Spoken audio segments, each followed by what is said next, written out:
City post में आपके साथ मैं हूं अनामिका। खुद को बिहार का सीएम उम्मीदवार घोषित करके सभी को चौंकाने वाली पुष्पम प्रिया 10 साल में बिहार को बदलने की बात कहती हैं। जी हां, 10 साल में वो कहती हैं कि बिहार को पूरी तरीके से बदल देंगी।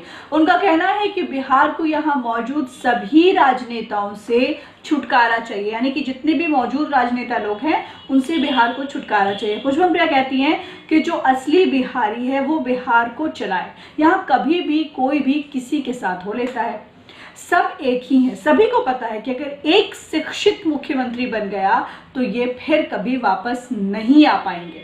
कुछ इस अंदाज में बिहार की राजनीति करने वाली प्लूरल्स अध्यक्ष का वोट मांगने का नया अंदाज सामने आया है। जी हाँ, हर नेता राजनेता का जो होता है वो अपना अंदाज होता है, लोगों को अपने तरीके से वो वोट मांगने जाते हैं। वैसे ही पुष्पम प्रिया चौधरी ने एक अपनी साइकिल चलाती हुई एक तस्वीर शेयर करते हुए ट्वीट किया है कि नौजवानों को बांकीपुर और पटना में पॉल्यूशन फ्री सड़कें, रेंटल साइकिल और अलग साइकिल ट्रैक कौन देगा, ये सवाल किया है।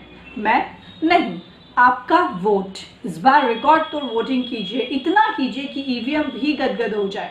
इतनी वोटिंग कीजिए और नकली नेताओं की गिल्ली सहित विकेट उड़ जाए। जी हाँ, पुष्पम प्रिया चौधरी इन दिनों अपने पार्टी के उम्मीदवारों के लिए ताबड़तोड़ प्रचार कर रही है। वैसे देखा जाए तो हर पार्टी जो है वो कहीं ना कहीं प्रचार कर रही है, तमाम तरीके से आम जनता को लुभाने की कोशिश कर रही है। वे खुद भी पटना के बांकीपुर विधानसभा सीट से चुनाव लड़ रही हैं।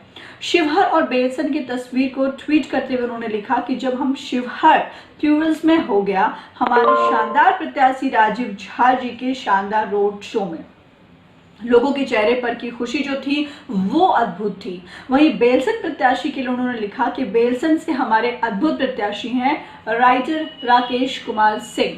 ग्रासरूट लीडरशिप और देशभक्ति क्या होती है ये कोई उनमें देखे। समाज सेवी राकेश राइटर मुद्दे आधारित संघर्षों के लिए जाने जाते हैं। तो अपनी पार्टी के जितने लोग हैं, कार्यकर्ता हैं, उनके बारे में काफी तारीफ किया उन्होंने। पुष्पम प्रिया चौधरी बदहाली के लिए, यानी कि बिहार की जो बदहाली है उसके लिए यहाँ की राजनीति को जिम्मेदार मानते हुए पुष्पम कहती है कि यहाँ कोई काम नहीं हुआ है। आम जनता को पता है कि काम क्या हुआ है क्या नहीं हुआ है। हर तरफ दिक्कतें ही दिक्कतें हैं। हालांकि दिक्कतें थी जरूर बिहार में, लेकिन कहीं ना कहीं थोड़ी बहुत दिक्कत कम हुई है।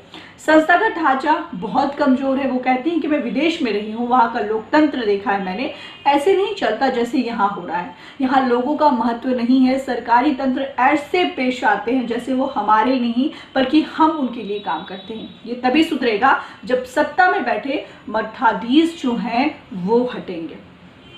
लंदन से पढ़कर के सीधे बिहार को बदलने के लिए मैदान में उतरी पुष्पम अपनी प्लूरल्स पार्टी को बिहार का भविष्य मानती हैं।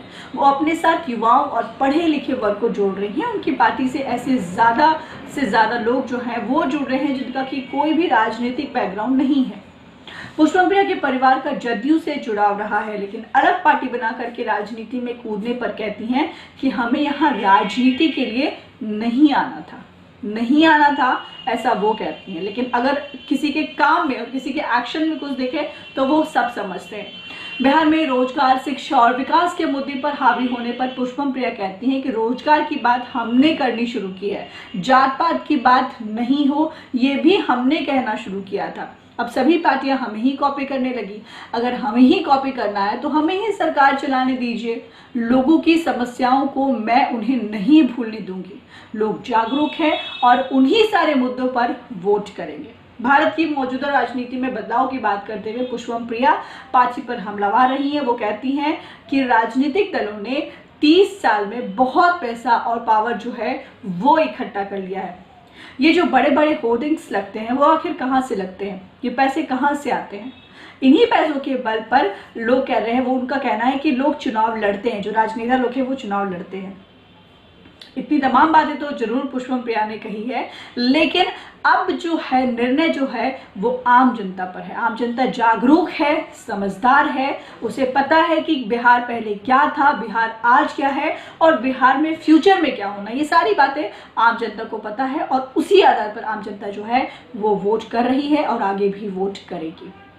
बस इतना ही है कि जागरूक रहिए और अपने अधिकार को मत छोड़िए। फिलहाल इस खबर में